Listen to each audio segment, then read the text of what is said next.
Hello everybody. In this video, we will learn about the evolution of computers. Let's understand human evolution before computer evolution. Human being basically evolved from mandrills. You can see automatic changes from the illustration. Humans developed from ape-like ancestors in Africa about 2 million years ago. Today, we are living members of what zoologists refer to as the human family. Similarly, computers have evolved over a span of time which is very less as compared to human evolution. However, it has been significant enough. Abacus was the first mechanical calculating device, introduced 5,000 years ago, and was used to perform day-to-day transactions. It was made up of wooden frame with round beads sliding over ace wires. It was divided into two parts, heaven and earth. Heaven was the upper part and earth was the lower one. Any number could be represented by placing the beads at the right place. After the abacus, the Napiers bones was developed. It is a manually operated calculating device used to perform addition, subtraction, multiplication, and division operations. The Pascal's calculator succeeded the Napier bones. It was a mechanical calculator called Pascaline. This machine could perform addition and subtraction of two numbers directly while multiplication and division operations were done through repeated additions or subtractions. Leibniz calculator followed the Pascaline. It was an improved version of the Pascal calculator and developed a machine that could perform various calculations related to multiplication and division as well. After this, analytical engines came in the market. These machines were programmed by instructions coded on punch cards and had mechanical memory to store the results. The Harvard Mark I was then invented. It was a fully automatic calculating machine.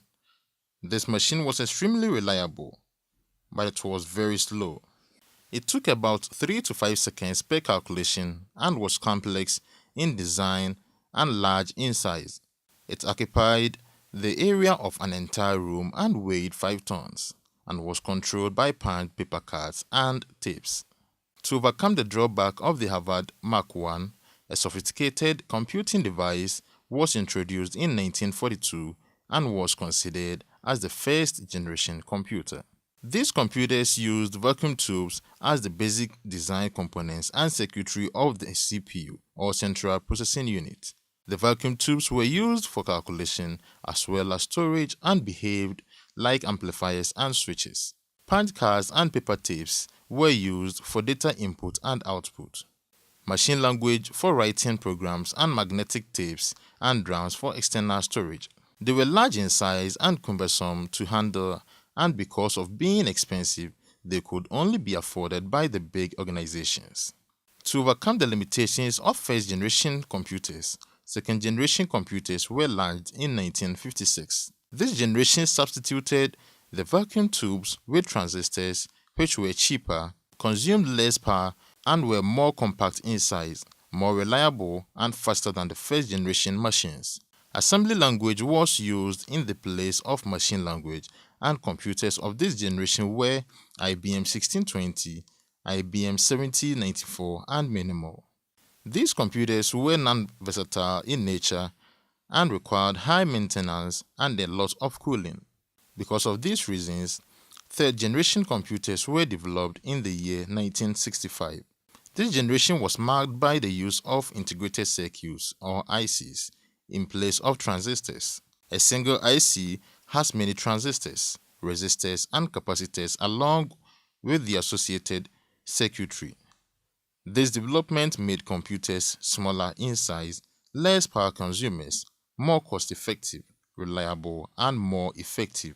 They used a mouse and keyboard for inputs, but the problem with them was they required highly complicated technology for the manufacturing of IC chips, and more air conditioning was needed as well. Fourth-generation computers were introduced in the year 1972 with some additional features. This evolved with the use of very large-scale integrated circuits or VLSI. VLSI circuits of more than 5,000 transistors and the associated circuitry on a single chip, which made it possible to have microcomputers in that generation. These computers were more powerful, compact, reliable, and affordable. They were also 7 features of the internet. As a result, it gave rise to the personal computer or PC. But their limitations were very high and sophisticated technology required for the manufacturing of VLSI chips, and highly skilled staff was required for manufacturing them. In 1982, 5th generation computers were initiated.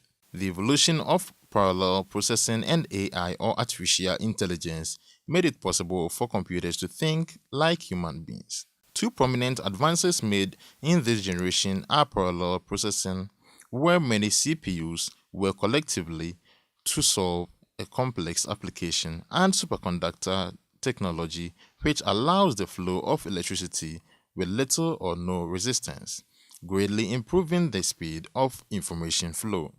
These are available in different sizes and works faster than computers of previous generations.